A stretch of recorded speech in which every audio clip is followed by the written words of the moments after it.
Hi friends, welcome back to my channel. మీరు చూస్తున్నది హారికైస్ world blog. చూడండి ఫ్రెండ్, నేనైతే రాత్రి మిగిలిపోయిన రైస్ ఉంటే పులిహోర చేస్తున్నా ఫ్రెండ్. మీలో ఎవరైనా రాత్రి అన్నం మిగిలింది అయితే పడేయరు కదా, ఎవరైనా చేసుకొని తింటే మాత్రం కామెంట్ చేయండి. నేనైతే రాత్రి మిగిలిపోయిన అన్నం అయితే పులిహోర చేస్తున్నా. నేనైతే ఏం చేసినా, కొద్దిగా మాడగలిగింది అన్నం తీసేస్తున్నా.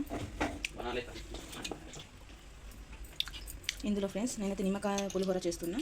చూడండి, కొద్దిగా కళ్యామాకు, పచ్చిమిరపకాయలు, కొద్దిగా పుట్నాలు వేసుకుంటున్నా. పల్లీలు అయిపోయినాయని నేను వేస్తలేను. దీంట్లో వేసుకోవాలి. రైస్లో నిమ్మకాయ వేసి మంచిగా కలుపుకోవాలి.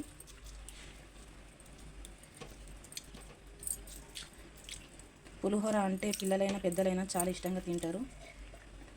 మా ఇంట్లో రాత్రి అన్నం చేసినా తింటారు ఫ్రెండ్స్ పిల్లలు. మేము కూడా పెద్దోళ్ళం కూడా తినేస్తాం. పడేయమన్నట్టు కొంతమంది అయితే రాత్రి అన్నము పడేస్తారు అన్నట్టు. మేమైతే ఎక్కువ మట్టుకు అయితే పడేయము. దిగిపోతేనే, ఎండాకాలం కదా, ఒకవేళ దిగిపోతేనే పడేస్తాం అన్నట్టు.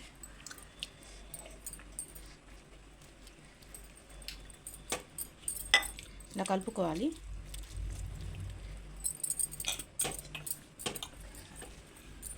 ఇలా కలుపుకున్న తర్వాత మంచిగా కలుస్తుంది అన్నట్టు. నేనైతే స్టవ్ వెలిగించుకుంటాను, ప్యాన్ పెట్టుకుంటాను.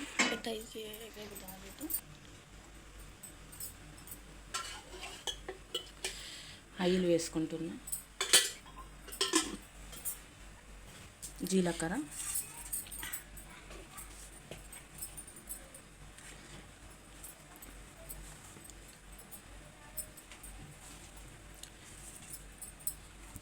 కళ్యామాకు,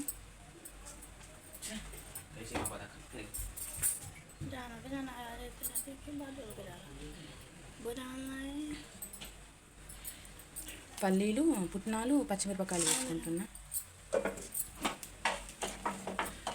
నూనె కాగలేదు, కొద్దిగా ఇప్పుడు కాగింది నూనె.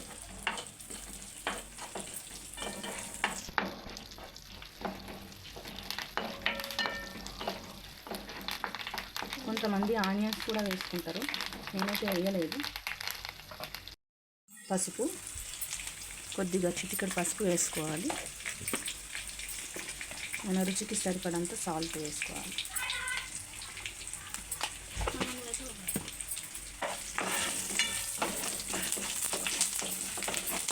వేసుకున్న తర్వాత మనము ఇలా రైస్ నిమ్మకాయలు కలుపుకున్నది ఉన్నది కదా, రైస్ వేసుకోవాలి.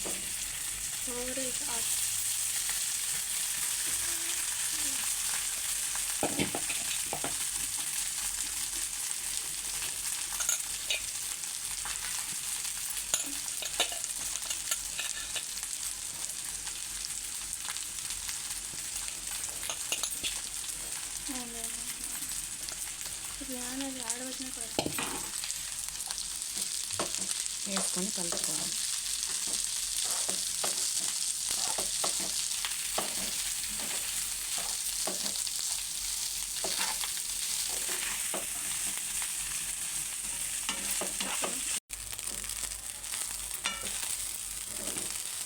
ఇలా కలుపుకున్న తర్వాత